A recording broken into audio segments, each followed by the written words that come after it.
É a segunda parte desta emissão informativa aqui na antena da RFI em português. Esta segunda-feira temos a rubrica Desporto de Marco Martins, mas antes ouvimos a convidada de Lígia Anjos sobre a noite eleitoral na Alemanha. Convidada.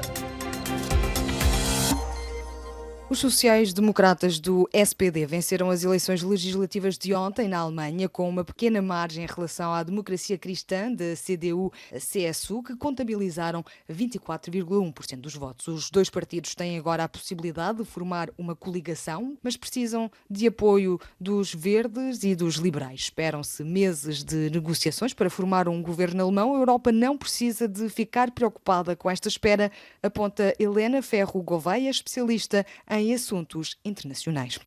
O SPD de facto venceu as eleições por uma margem percentual muito escassa, seguindo no fundo aquilo que as tendências das sondagens apontavam nas últimas semanas, apontavam sempre para uma vitória dos sociais-democratas.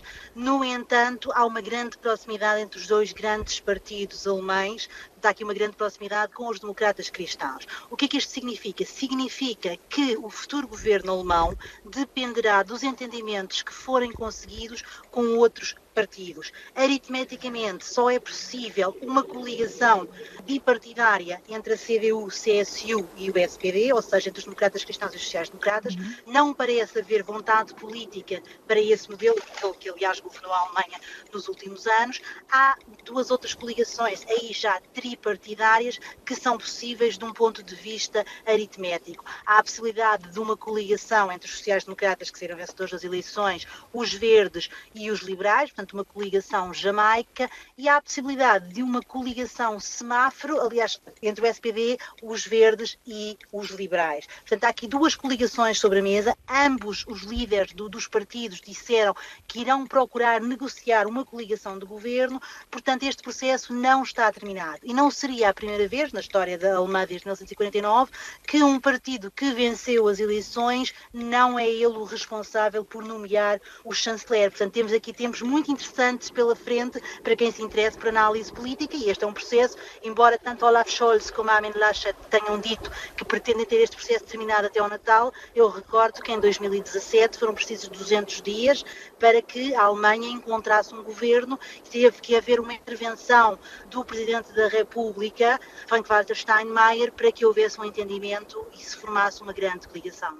O que é que aconteceu à Aliança Conservadora CDU e CSU, liderada por Armin Laschet, que obteve 24,1% dos votos, o pior resultado da história? Será que este resultado poderá ser visto como uma mensagem para o fim do mandato de Angela Merkel? Eu não acredito que seja uma mensagem para o fim do mandato de Angela Merkel, uma vez que a chanceler sai com taxas de aprovação superiores a 80%. Portanto, Angela Merkel saiu pela porta grande, se assim se pode dizer.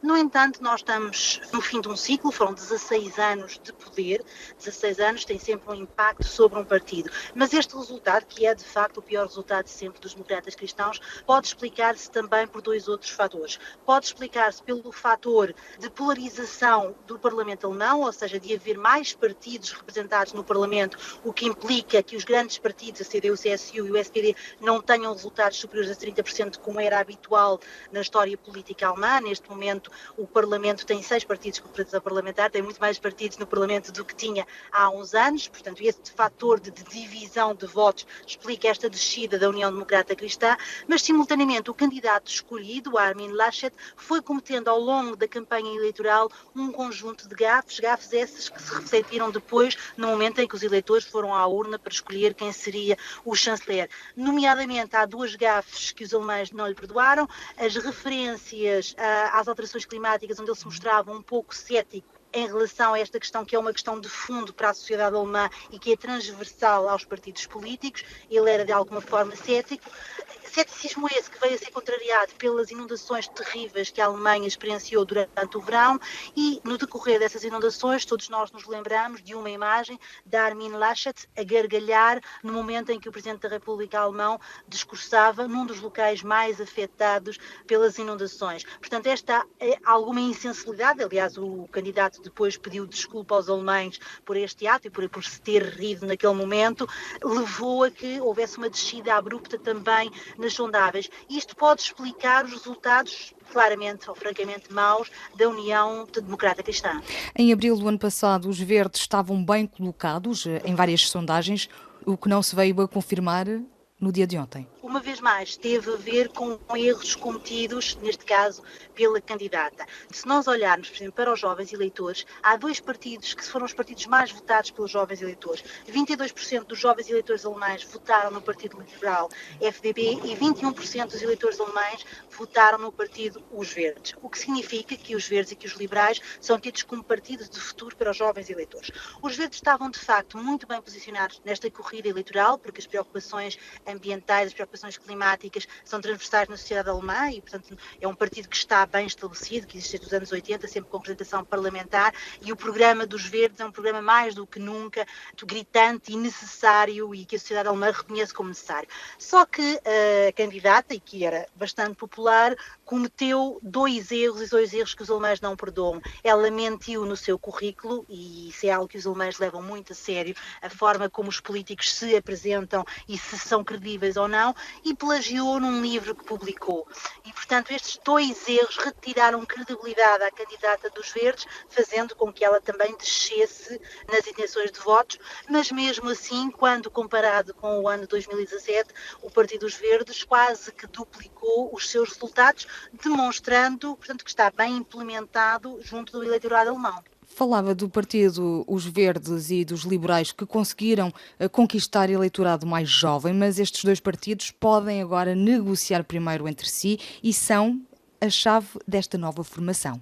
Exatamente, qualquer uma das coligações, seja com a CDU-CSU, seja com o SPD, vai depender de verdes e liberais. Por isso é que este período será muito interessante. Porque além do cargo de chanceler, estão aqui em causa dois grandes cargos políticos. O cargo de Ministro dos Negócios Estrangeiros, que normalmente é ocupado pelo parceiro menor da coligação. Nós vimos, por exemplo, quando a CDU era o parceiro maior da coligação, o Ministro dos Negócios Estrangeiros era sempre alguém do SPD. Quando o SPD foi governo, nós assistimos a um Ministro dos Negócios Estrangeiros que era dos Verdes, no momento em que houve a coligação entre sociais-democratas e verdes. Portanto, está aqui em jogo o cargo de Ministro dos Negócios Estrangeiros, que é um cargo bastante importante na arquitetura do poder alemão, e está em causa também o cargo de Ministro das Finanças. Os sociais-democratas têm ocupado quase sempre o cargo de Ministro das Finanças. No caso de uma aliança com os liberais reivindicam, e isto é sabido, reivindicam para si o cargo de Ministro das Finanças. Portanto, estes dois cargos também determinarão, e se os verdes e os liberais se conseguirem entender entre si com a divisão, portanto, destes dois cargos políticos, isto poderá determinar ou não qual é a coligação que eles irão integrar. Mas caberá a estes dois partidos, no fundo, neles são os kingmakers, são os fazedores de reis e são eles que irão decidir quem é o próximo chanceler alemão. Esperam-se agora meses de negociações, como aconteceu, como dizia, em 2017. Esta demora em se encontrar um novo chanceler, que impacto é que pode vir a ter quanto à política europeia? Nenhum.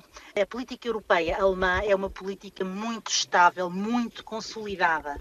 Portanto, tenhamos nós um chanceler social-democrata chamado Scholz, ou tenhamos nós um chanceler democrata-cristão chamado Laschet, em termos de política europeia, estes dois partidos têm a mesma matriz. Portanto, a Europa não precisa de ficar preocupada. Podemos assistir, caso o chanceler se chame Scholz, a algumas alterações em matéria de política social e de política de emprego, mas virado para dentro, ou seja, em termos de política interna, em matéria de política externa, aquilo que afeta mais, portanto, os parceiros europeus, e política fiscal, qualquer um destes quatro partidos que poderão formar o governo alemão são ortodoxos do ponto de vista fiscal. Portanto, não é de esperar, nem com os liberais, uma alteração da linha de política fiscal alemã. Era Helena Ferro Gouveia, especialista em assuntos internacionais, a nossa convidada desta segunda-feira.